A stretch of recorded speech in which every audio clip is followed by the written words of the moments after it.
தாவேகா கிட்ட அவர் அடைக்கலம் தேடி போனதிலிருந்து இப்போ வரையிலும் அவர் மாற்றி மாற்றி மாற்றி தான் பேசிட்டு இருக்காரு. தவறான முடிவை எடுத்ததன் விளைவு அவருக்குள்ள ஒரு போராட்டம் நடந்துகிட்டு இருக்கு. இது திமுகவை அவர் விரும்புகிறார், தாவேகாவை விரும்பவில்லை. இது அடி வாங்கி இருக்கிறது, இது அவருக்கே நன்றாக தெரியும். அப்ப கணக்குப்படி பாத்தீங்கன்னா களத்துல என்ன சொன்னார், நான் உன்னைய சித்தாந்தத்தை சொல்லி கொடுத்து மாரலையும் தோல்லையும் தூக்கி போட்டு வளர்த்திருக்கிறேன், நீ என்னை விட்டு போயிருவியா அப்படின்னு சௌராஷ்டிராவினுடைய இடத்துக்கு போனாருன்னா நான் உங்களுக்காக நான் இருக்கிறேன் அப்படின்னு சௌராஷ்டிரா மக்களுக்கு உத்தரவாதம் கொடுப்பாரு. இங்க பார்ப்பனர்கள்ட்ட போனாருன்னா திராவிடத்தை பார்ப்பன கடப்பாறையை கொண்டு வந்து நான் பெரியாரை இடிப்பேன்னு சொல்லுவாரு.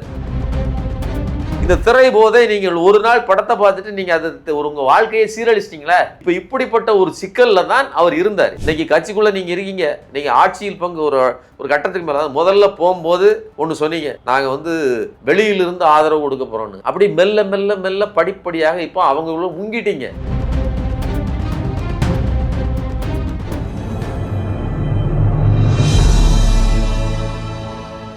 தமிழ் நியூஸ் நேரலிடம் வணக்கம். இன்றைய சிறப்பு நேர்காணலில் நம்மோடு இருந்திருப்பவர் ஊடகவியலாளர் திரு சுமன் கவி சார். சார் வணக்கம். வணக்கங்க சார். விடுதலை சிறுத்தைகள் கட்சி தலைவர் திருமாவளவன் அவர்களுடைய ஸ்டேட்மெண்ட்டை நம்ம புரிஞ்சிக்கிறதுக்கு ஒரு யூனிவர்சிட்டியில் படிக்கணுமான்ற ஒரு கேள்வி. 2 நாளைக்கு முன்னாடி கட்சியில் ஒரு இது நடத்தினாரு. அவரே சொன்னார் திமுக தான் எங்களை வெளியேற்றுச்சு அப்படின்ற மாதிரி சொன்னார். இன்னைக்கு என்ன சொல்றாரு, திமுகவோட நட்பு நான் தொடர்றேன், முக ஸ்டாலின் நட்பு தொடர்றேன்றாரு. என்ன பின்னணி? இல்லை, இது இன்னைக்கு இப்போ உள்ளது ஸ்டேட்மெண்ட் மட்டும் இல்லை. நீங்கள் அதாவது தாவேகா கிட்ட அவர் அடைக்கலம் தேடி போனதிலிருந்து இப்போ வரையிலும் அவர் மாற்றி மாற்றி மாற்றி தான் பேசிகிட்டு இருக்காரு. ஏன்னா அது அவராக தனிப்பட்ட முறையில் நடக்கலை. ஒரு தவறான முடிவு, அந்த தவறான முடிவை எடுத்ததன் விளைவு அவருக்குள்ள ஒரு போராட்டம் நடந்துகிட்டு இருக்குது. இது திமுகவை அவர் விரும்புகிறார், தாவேகாவை விரும்பவில்லை அப்படிங்கிற அர்த்தத்தில் நான் சொல்லலை. இந்த உறவு வேண்டும், இந்த உறவு வேண்டாம், அல்லது ரெண்டில் எது வேண்டும் அந்த குழப்பத்தில் இருக்கார் அப்படியும் நான் சொல்லலை. திருமாவளவன் அவர்களுடைய கட்சி ஆரம்பத்திலேயே இந்த வெற்றி பெறுவதற்கு முன்னாடியே பெரும்பகுதி விஜய்க்கு ஓட்டுகள் செல்கிறது. விசிகாவின் ஓட்டுகள் பெரும்பகுதி, அதுவும் குறிப்பாக தலித் மக்கள், சென்னை பேஸ்டில் இருக்கக்கூடியவங்க, வட தமிழகத்தில் இருக்கவங்களுடைய ஓட்டுகள் அதிகமாக போகுது அப்படிங்கிற செய்தி வந்துச்சு. அப்போவே அவர் என்ன சொன்னார்னா, இது ஒரு மாதிரி அதாவது நாங்கள் மட்டுமே, அதாவது தலித் மக்கள் மட்டுமே திரைப்படங்களுக்கு மயங்குவார்கள், திரைக்கவச்சுக்கு மயங்குவார் அப்படிங்கிற மாதிரியான ஒரு செய்தி அப்படின்னு அவர் சொன்னார். ஆனால் அதுக்கு பிறகு என்ன சொன்னார்னா, நம்மளுடைய ஆட்கள் போதிய அளவுக்கு வேலை செய்யவில்லை அப்படிங்கிற குற்றச்சாட்டை வச்சார். சொன்னார். அப்போ ரெண்டையும் நீங்கள் பார்க்கணும். ஒன்று, அப்போ இதில் தலித் மக்கள் மட்டுமே திரைப்படத்தில் விழுவாங்க அப்படி கிடையாது. எல்லா சமூகமும் விழும். குறிப்பாக இந்த அர்பன் சிட்டிஸில் உள்ளவங்க தான் அதிகமாக விழுந்திருக்காங்க. அதுலேயும் அடித்தட்டு மக்கள். இந்த அடித்தட்டு மக்களுக்குள் இந்த 2 கேட்டகரி வைக்கும்போது அதில் தலித் மக்கள் வராங்க. நீங்கள் வன்னியர்கள் பகுதியில் பார்த்தீங்கன்னா பெரிய காஸ்மோபாலிட்டன் சிட்டிஸ் கிடையாது. வட தமிழகத்தில் அவங்க இருக்கக்கூடிய தருமபுரி, கிருஷ்ணகிரி பகுதியில் அது காஸ்மோபாலிட்டன் சிட்டிகள் கிடையாது. அப்போ அவர்களுடைய இந்த போட்டிருக்காங்க. அப்போ அடித்தட்டு மக்களாக எந்த சமூகம் இருக்குதோ அதுவும் அந்த சமூகத்தில் பெரிய அந்த சமூகம் குழுமி இருக்கிற இடத்துல அது ஒரு சிட்டியாக இருந்துச்சுன்னா, இதை வச்சுக்கிட்டிங்கன்னா விஜய்க்கு அது அனுகூலமான இடம். விஜயை ஒரு ஏ சென்டர் ஆடியன்ஸ் தாங்க. அவருக்கு பிசிலெல்லாம் கூட கிடையாது. இன்னொன்று, பிசிங்கிறதே இப்போதைக்கு தேட்டரே கூட கிடையாது. தேட்டருக்கான அந்த தன்மையே இப்போ பிசின்னே கிடையாது. ஏ சென்டரில் மட்டும்தான் தேட்டரே. அப்போ அப்படி பார்க்கும்போது இது அடி வாங்கி இருக்கிறது, இது அவருக்கே நன்றாக தெரியும். அப்போ கணக்குப்படி பார்த்தீங்கன்னா அவர் களத்தில் என்ன சொன்னார், நான் உன்னைய சித்தாந்தத்தை சொல்லி கொடுத்து மாரலையும் தோல்லையும் தூக்கி போட்டு வளர்த்துருக்கிறேன், நீ என்னை விட்டு போயிருவியா அப்படின்னு பேசினார். இதெல்லாம் ஒரு எமோஷனல் பாண்டிங். அந்த மக்களை நோக்கி அல்லது அந்த இளைஞர்களை நோக்கி, விஜய்க்கு ஓட்டு போடணும் அப்படிங்கிற வேகத்தில் வெறியில் இருக்கக்கூடியவர்களை நோக்கி, நான் உனக்கு அம்பேத்கரை பயிற்றுவித்திருக்கிறேன், நான் உனக்கு ஒரு கல்லூரி மாதிரி உனக்கு எல்லாத்தையும் சொல்லி கொடுத்துருக்கிறேன், சட்டத்தை சொல்லி கொடுத்துருக்கிறேன், நம்மளுடைய நிலை என்ன அப்படிங்கிறத நான் உனக்கு இவ்வளோ நாள் கடந்து உயிர் போக நான் பேசிகிட்டு இருக்கிறேன், நீ ஒரு டான்ஸ் போட்டுட்டு குத்தாட்டம் ஆடுகிற ஒரு நடிகனுக்கு பின்னால் போவாயா அப்படிங்கிற ஆதங்கத்தை அவர் சொல்கிறார். இப்போது அப்பா மருந்து, உணவு, நல்ல உடை இதையெல்லாம் வாங்கி கொடுக்குறாரு, பையன் கஞ்சா வாங்கி அடிக்கிறான். இதுதான் நிலைமை. இதுதான் அவர்கள் அந்த, அதாவது ஏன் அப்படிப்பட்ட ஒரு ஒப்பீடு நம்ம இல்ல, மக்கள் எடுத்த தீர்ப்பு இருக்கு இல்லையா, அதை நீங்க அப்படி எடுத்துக்கணும். நான் உனக்கு இதெல்லாம் இது என்ன கொச்சைப்படுத்துறது, இதுதான் உண்மை. நான் என்ன சொல்றேன், நான் உனக்கு இதையெல்லாம் செய்தேன், நீ இதை செய்யலாமா அப்படின்னு அப்பா கேட்குறாரு.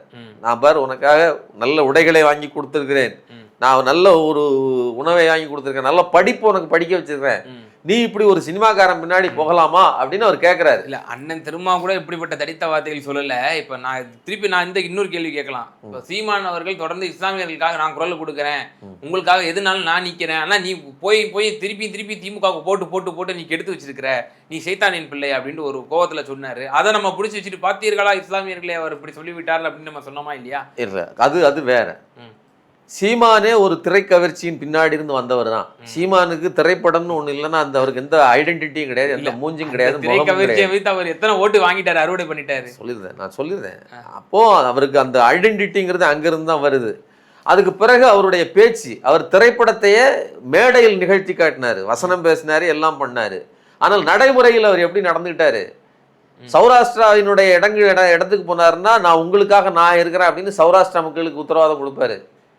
இங்க பார்ப்பனர்கள்ட்ட போனாருன்னா திராவிடத்தை பார்ப்பன கடப்பாறையை கொண்டு வந்து நான் பெரியாரை இடிப்பேன்னு சொல்லுவாரு.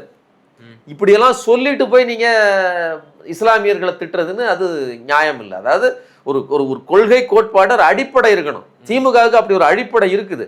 அவர்கள் எக்காலமும் கொண்டு நான் வந்து பார்ப்பன கடப்பாறையை கொண்டு பெரியாரை வீழ்த்துவேன்னு சொல்ல மாட்டாங்க. பெரியாரை சித்தாந்தத்தில் எடுத்துக்கொள்வோம், ஆனால் எல்லாருக்குமான வளர்ச்சியை கொடுப்போம்னு பார்ப்பனர்களுக்கு ஆதரவு கொடுப்பாங்க. அது எப்படி? நீங்களும் என் நாட்டு மக்கள், நீங்களும் நீங்க எனக்கு ஓட்டே போட்டாலும் பரவாயில்ல, எல்லோருக்கும் எல்லாம்னு சொல்லுவாங்க. So approach is different. அதே தான் இந்த ஜனநாயகத்தன்மை திமுக கிட்ட உண்டு. நீங்க இந்த ஒப்பீட்டை கொண்டு போய் விஜய்ங்கிற ஒரு திரை கவர்ச்சி நாயகனுக்கும் என்ன முழுக்க ஒரு போதைப் பொருள் மாதிரி, நானாவது ஒரு போதைப் பொருளை சொன்னேன், அவர் உண்மையிலேயே திரை போதை என்பது மற்ற போதைகளை எல்லாம் மிக மிஞ்சியது. திரை போதையாவது மற்ற போதையாவது அதை அடித்தா மட்டும்தான் அதுக்கு மதிப்பு. இந்த திரை போதை நீங்கள் ஒரு நாள் படத்தை பார்த்துட்டு நீங்கள் அது உங்கள் வாழ்க்கையை சீரழிச்சிட்டிங்களே. இப்போ இப்படிப்பட்ட ஒரு சிக்கலில் தான் அவர் இருந்தார். யாரை சொல்கிறேன்? நான் திருமாவளவனை சொல்கிறேன். அப்போ திருமாவளவன் இவ்வளவு நெருக்கடிக்கு மத்தியில் என்னுடைய மக்கள் இப்படி நான் கஷ்டப்பட்டு கட்டியமைத்த விழிப்புணர்ச்சி எங்கே, நான் படிக்க வச்ச பாடம் எங்கே, அம்பேத்கரின் புத்தகம் எங்கே அப்படிங்கிற கேள்விகளெல்லாம் அந்த மக்கள்கிட்ட கேட்குறாரு. ஆனாலும் கூட அவர்கள் அங்கே போட்டதுக்கப்புறம் தோல்வி 8-2ங்க. இதை நாம் 10 கேட்டாங்க சரிங்களா? நீங்கள் யோசிச்சு பாருங்க. நாம் அவர்களுடைய நிலைமையிலேருந்து யோசிச்சு பார்க்கணும். ஒரு சிறு கட்சி அப்போ கேட்டது எப்படியோ அதிகமாக வாங்கி அதிகமாக வெல்லணுங்கிற வேட்கை இருந்த ஒரு நேரத்தில் போய் இப்படி சல்லித்தனமாக ஒரு பள்ளத்தில் விழுந்த ஒரு நெருக்கடியில் தான் அவர்கள் தோல்வியை சந்தித்து அந்த தேர்தலுக்கு பிந்தைய கூட்டணியை முடிவு பண்ணுறாங்க. அந்த கூட்டணியை கூட தனித்து நாம் முடிவு எடுக்கக்கூடாது, நமக்குன்னு ஒரு நட்பு சக்தி இருக்குது. திமுகவே நட்பு சக்தி தான், திமுகவுக்குனுடைய கைட்லைன் வேணும், அது இல்லாமலாம் அதோட செயல்பட முடியாது. ஆனாலும் கூட நமக்கு எதிர்காலம்னு ஒன்று இருக்குல்ல, தனித்தனி வயிறு இல்லைங்க ஒவ்வொருத்தருக்கும். குட்டியாக இருந்தாலும் அதுக்கு தனி வயிறு இல்லையா? அதே மாதிரி அவர்களுக்கு ஒரு தனி சின்ன கட்சியாக இருந்தாலும் அதுக்குன்னு ஒரு தனி தேவைகள் இருக்குது. அப்போ இந்த 5 வருடங்களுக்கு நாம் என்ன பண்ணுறதுன்னு யோசிக்கும் போது பல பேருக்கு திமுகவோட முரண்பாடுகள் இருக்குது. கீழே கட்சிக்குள்ளே சொல்கிறேன், அவர்களுக்கு விருப்பங்கள் இருக்குது. அது ஒரு பக்கம். இன்னொரு பக்கம் சிபிஐ சிபிஎம்மோட முடிவு என்னன்னு பார்க்குறாரு. அதை எடுத்து தான் நீங்கள் உள்ளே போகிறாரு. இன்னைக்கு உள்ளே போனதுக்கப்புறம் விஜய் ஆட்சியில் நடந்து கொண்டிருக்கக்கூடிய நடவடிக்கைகள் எது ஒன்றாவது திருமாவை திருப்திப்படுத்தி விட்டதா? ஒன்றும் வேண்டாங்க. இந்த நகர துப்புரவு தொழிலாளர்கள், தூய்மை பணியாளர்கள் போராட்டம் நடந்துச்சு, எவ்வளோ பெருசாக நடந்துச்சு. விஜய்லாம் ஆதரவு கொடுத்தாரு. திருமாவுக்கு பெரிய நெருக்கடி இருந்துச்சு பாருங்க.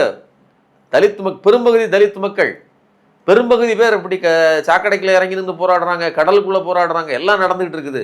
தனியார் மயப்படுத்துகிறாங்க அப்படின்னா அந்த அரசு அதுக்கு ஏதாவது ஒன்று பண்ணணும்னு இறங்கி நின்று வேலை செஞ்சுது. அவர்களுக்காக அதாவது என்ன, ஆயுள் காப்பீட்டை அதிகப்படுத்துகிறேன், உங்களுக்கு நான் காலை உணவு தரேன், அதுபோக இன்சூரன்ஸ் எல்லாமோ செஞ்சு காட்டி, அதாவது எங்களால் எதை பெட்டர் பண்ண முடியும்னு பண்ணி பார்க்குறாங்க. விஜய் அரசு இதா செய்தா? ஒரே அறிவிப்பு, மொத்தமாக தனியார் மயம் ஆக்க போகிறோம். என்ன செய்ய போகிறீங்க? இப்போ திரும்ப யாருமே ஒன்றும் பண்ணல. நீங்கள் இந்த பாரதின்னு ஒருத்தர் போராடிட்டு இருந்தாரு, அவர் இன்னைக்கு கத்திக்கிட்டு இருக்கிறார் ரோட்டில். ஏதாவது ஒரு டிவி, ஒரு சேனல், ஒரு எக்ஸ்போஷர் கிடையாது. அன்னைக்கு திமுக ஆட்சியில் இருக்கும்போது அந்த பாரதி அவர் தான் முதன்மையான பிரதிநிதியாக போய் விஜயை பார்க்குறாரு. ஏங்க பார்க்குறீங்க? அவர்லாம் இங்கே வரணும், அப்படின்னா இல்லை விஜய் வந்து அதுக்கு பாதுகாப்பு இருக்காரு, அவர் முட்டு கொடுத்தவர் அவர். இன்னைக்கு அவர் கத்துறாரு விஜய் அரசு இப்படி பண்ணுதே அப்படின்ட்டு. அப்போ இப்படி நான் என்ன சொல்ல வரேன்னா, இவ்வளவு நெருக்கடிக்கு மத்தியில் அம்பேத்கர் சிலையை வைக்கிறதுக்கு கேட்குறாங்க, அதை வைக்க முடியாதுன்னு தூக்கி கடாசு இந்த தாவேக அரசு. கொடிக்கம்பம் வைக்க முடியல உயரத்துக்கு அப்படின்னு சொல்லி அந்த இஷ்யூவை பெருசா சொன்னீங்க, அம்பேத்கர் சிலையை வைக்க முடியல. எவ்வளோ பெரிய விஷயம் பாருங்க. இது மட்டுமா? இன்னைக்கு கட்சிக்குள்ளே நீங்கள் இருக்கீங்க, நீங்கள் ஆட்சியில் பங்கு ஒரு கட்டத்துக்கு மேலே முதல்ல போகும்போது ஒன்று சொன்னீங்க, நாங்கள் வந்து வெளியிலிருந்து ஆதரவு கொடுக்க போகிறோன்னு. அப்படி மெல்ல மெல்ல மெல்ல படிப்படியாக இப்போ அவங்களும் முங்கிட்டீங்க. பையன் தப்பு பண்ணிட்டான் அப்படின்னு அவனை மீட்கணும்னா நீங்கள் என்ன பண்ணணும், நீங்கள் வெளியில் இருக்கணும்.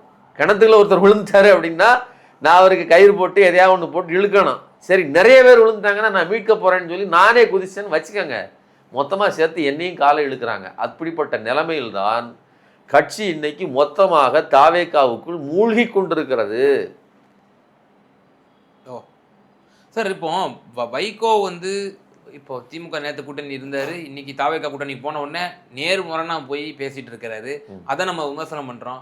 ஆனா திருமாவளவன் அவர்கள் வந்து நேற்று ஒரு ஸ்டேட்மெண்ட், இன்னைக்கு ஒரு ஸ்டேட்மெண்ட் அப்படின்ற ஒரு ஒரு நிலையற்ற ஒரு தன்மையா பேசிட்டு இருக்கிறாரு. இதை மக்களுக்கு எப்படி புரிஞ்சுப்பாங்க இதை? இப்போ அதுதான் நான் முதல்ல இருந்து சொல்லிட்டு வந்ததை பாருங்க.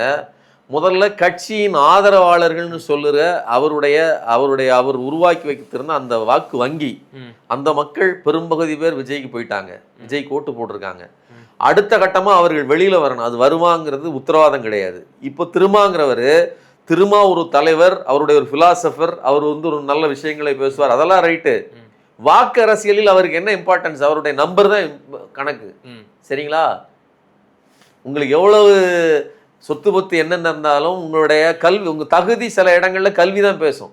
அதே மாதிரி உங்களுக்கு எவ்வளவு தகுதிகள் இருந்தாலும் இந்த வாக்கு அரசியலில் இந்த நம்பர் தான் பேசும். அப்போ நீங்கள் திரும்பி கட்சியை ரீட்டைன் பண்ணணும்னா நீங்கள் என்ன பண்ணீங்க? ஆட்சியில் பங்கு, அதிகாரத்தில் பங்கு தர்றாங்கன்னு சொன்னீங்க, அது ஒரு பெரிய பெருமைன்னு சொன்னீங்க. அவன் கட்சியில் ஆட்சியில் பங்குலாம் தரல, உங்கள் கட்சியே பங்கு வச்சுட்டான். இன்னைக்கு ஆட்சியில் பங்கு உங்களுக்கு கிடைக்கல, கட்சி பங்கு கூறுபடப்பட்டு விட்டது. நான் ஒன்றும் இல்லைங்க, சிம்பிளாக சொல்கிறேன். நீங்கள் போய் இவரை வன்னியரசை வேண்டாங்க, நம்ம வந்து வேற ஒரு முடிவு எடுப்போம், பிரச்சனை வரும், இங்கே அதிமுகலேருந்து எல்லாத்தையும் உள்ளே இழுத்துக்கிட்டு இருக்காங்க, நமக்கே இங்கே சேஃப்டி கிடையாது, எந்த நேரம்னாலும் நம்மளை வெளியில் தள்ளிடுவாங்க, நாம் இதை கழட்டிக்கிடுவோம் அப்படின்னு சொன்னால் வன்னியரசு வருவாருங்கிறீங்க? இன்னைக்கு அவர் என்ன பேசியிருக்காரு திரு வன்னியரசு அவர்கள்? ஒரு போராட்டம் என்று நினைக்கிறேன். அதில் பேசும்பொழுது திமுக எங்கள் மேலே தேவையில்லாமல் ஒரு விமர்சனத்தை வச்சுட்டு இருக்கீங்க, துரோக பட்டத்தை வந்து சூட்டிட்டு இருக்கீங்க, இது தொடர்ந்தால் ஆர்எஸ்ஆவுக்கும் திமுகவுக்கும் நாங்கள் எச்சரிக்கிறோம், திருப்பி நாங்கள் அடிப்போம், ரொம்ப வலுவாக அடிப்போம் அப்படின்னு சொல்லி அமைச்சர் வன்னியரசு இப்படி பேசுறாரு. ஆனால் அண்ணன் திருமாவர்கள் காலையில் பேசும்போது ரொம்ப சாஃப்ட் டோனில் திரு மு.க. ஸ்டாலினையும் திமுகவை எங்கேயுமே அவர் வந்து இது வரைக்கும் விமர்சனம் பண்ணல. அது ஏன் அப்படின்னு பார்த்தீங்கன்னா, வன்னியரசுக்குன்னு ஒரு தனி வாழ்க்கை இருக்குது, தனி தேவைகள் இருக்குது. ஆதவர்ஜுனா எல்லாருக்கும் ஒரு ஃபுல் மீல்ஸ் கொடுக்குறாரு. சோஃபாவா உங்க வாழ்க்கை சொல்லணும்னா சோஃபாவோ ஃபுல் மீல்ஸோ ஏதோ ஒன்று, அவர் வயிறு அவரை நிறைவடைவதற்கு ஒன்று கொடுக்குறாரு, ஒரு ஆஃபர். அந்த ஆஃபரை அவர் தனியா வாங்கிக்கிடுறாரு. இன்னைக்கு அவர் கிடைத்திருக்கிறது வந்து அவர் நினைத்து பார்க்காதது. ஏன் போனா அது 2 மாசத்துக்கு முன்னாடி வரலாம் அவர் யோசிக்காதது. இன்னைக்கு அவர் கிடைச்சிருக்க அந்த சீட்டு, அந்த சீட்டில் அதில் அதாவது என்னன்னா, வன்னியரசுக்கு வந்து அதில் அதிகாரம் கிடைத்து விட்டது, இந்த மக்களை வந்து தன் அதிகாரத்தால் இந்த மக்களுக்கு நன்மை செய்வதற்கு வாய்ப்பு, அதெல்லாம் கிடையாது. XYZ யார் வேணாலும் அந்த இடத்துக்கு போவாங்க. வன்னியரசு அந்த இடத்துல வந்து இருந்ததுங்கிறது இனிமேல் சரித்திரம் இல்லையா? நீங்க யோசிச்சு பாருங்க. விசிகாவில் ஒரு அமைச்சர் அவரு வன்னியரசு அப்படிங்கிறது இருக்குது, சரிங்களா? அது அவர்களுடைய அந்த கட்சி அரசியல்ல அவர்களுக்கே ஒரு சரித்திரம். இது வந்து பாமகவுக்கு நம்ம சொல்லலாம் கெத்தா, பாமக பாத்தீங்களா நீங்க சொன்னீங்க, அதுல 99ல தலித் தொழில்முறை நாங்க ஆக்கணும், பிறகு 99ல வந்து நாங்க இவர் அமைச்சர் ஆக்கணும், மத்திய அமைச்சர்களே நாங்க வந்து இருந்திருக்கோம் அப்படின்னு அவங்க சொல்றதுக்கு ஒரு கவுண்டரா விடுதலை சிறுத்தைகள் பாத்தீங்களா நாங்களும் வரலாற்றுல வந்து ஒரு இதை பதிச்சிருக்கோம். அது ஆனா இது எப்படிப்பட்டதா இருக்குது, இது அப்படி பார்க்கறதுக்கு அப்படி தெரியுது.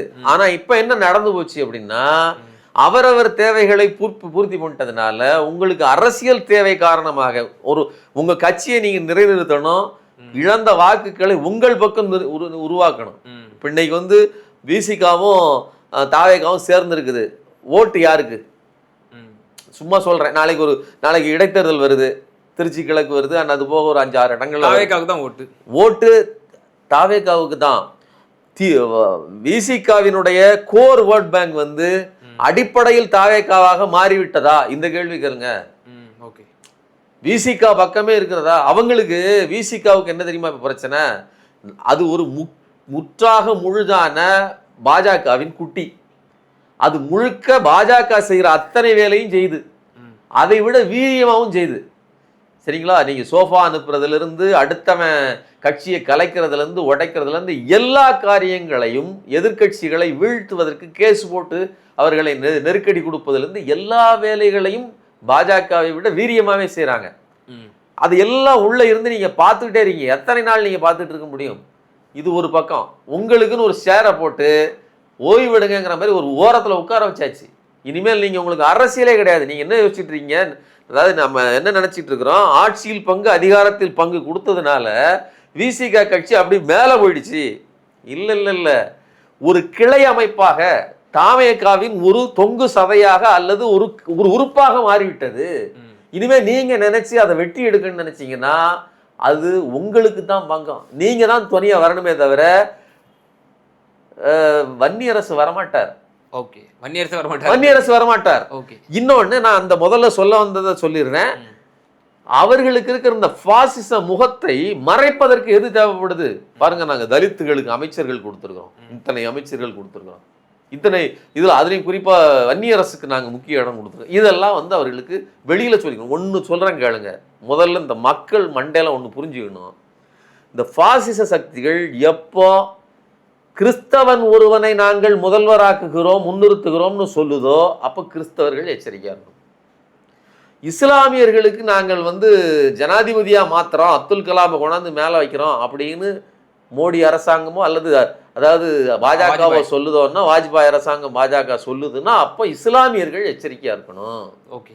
அதே மாதிரி திரௌபதி முர்மு ஒரு பழங்குடியின பெண், அவர்களுக்கு நாங்கள் ஒரு முன்னுரிமை கொடுக்கிறோம், அவர்கள் தான் இனிமேல் இந்த நாட்டின் முதல் குடிமைகள்னு சொன்னதுக்கு அப்புறம்தான் பழங்குடியின பெண் நடுரோட்டில் நிர்வாணமாக அழைத்து செல்லப்படுவார். அப்போ பழங்குடி மக்கள் இன்னைக்கும் குக்கியில் நடந்துகிட்டு இருக்குது. ஓகே. இப்போ நீங்க இந்த வரிசையில பாருங்க, நாங்கள் எல்லா தலித்து மக்களுக்கும் பிரதிநிதித்துவம் கொடுக்குறோம்னு விஜய் சொல்றாரு. ரொம்ப ரொம்ப எச்சரிக்கையா இருக்கணும். இது பிரதிநிதித்துவம் அல்ல. 4 நபர்கள் இண்டிவிஜுவல் வாழ்க்கையில ஒரு முக்கியத்துவத்தை கொடுத்துட்டு அந்த மக்களுக்கான உரிய இடத்தை நிராகரிப்பது, இடஒதுக்கீட்டிலையோ அல்லது நீங்க அவர்களுக்கான முன்னேற்றத்திலேயோ வேலைகளை செய்யாமல் 4 இண்டிவிஜுவல்ஸுக்கான இடத்தை மட்டும் கொடுப்பதற்கு இல்லை, அதைத்தான் செய்வாங்க. புரியுது. ஸோ அடையாள அரசியல். எனக்கு இறுதியான ஒரு கேள்வி இந்த விவகாரத்தில், இது வந்து கூட்டணியே இன்னும் ஃபார்ம் ஆகலை, அமைச்சர்களில் பங்கேற்றோங்கிறதுக்காக கூட்டணிலாம் கிடையாது அப்படின்னு சொல்றாரு திருமாவளவன் அவர்கள்.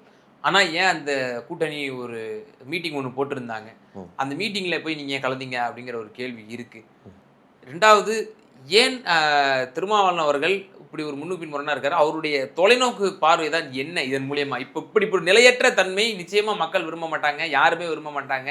அப்போ அவருடைய எக்ஸ்ட்ரீமா அவர் என்ன நினைக்கிறாரு? பொது தேர்தலில் எப்படி நம்ம வந்து கூட்டணி அமைக்கலாம், அல்லது அடுத்து வரக்கூடிய சட்டமன்ற தேர்தலில் ஏன்னா நிச்சயமா ஒரு அரசியல் கட்சி தொலைநோக்கோட தன்னுடைய இதை வந்து பாதையை அமைக்கணும். அப்போ என்ன அவருடைய நிலை இருக்கும்னு நீங்க நினைக்கிறீங்க? இந்த 2 கேள்விக்கும் உங்களுடைய கேள்வி. இல்லை, நான் சொல்றது உங்களுக்கு தெளிவாக சொல்றேன்.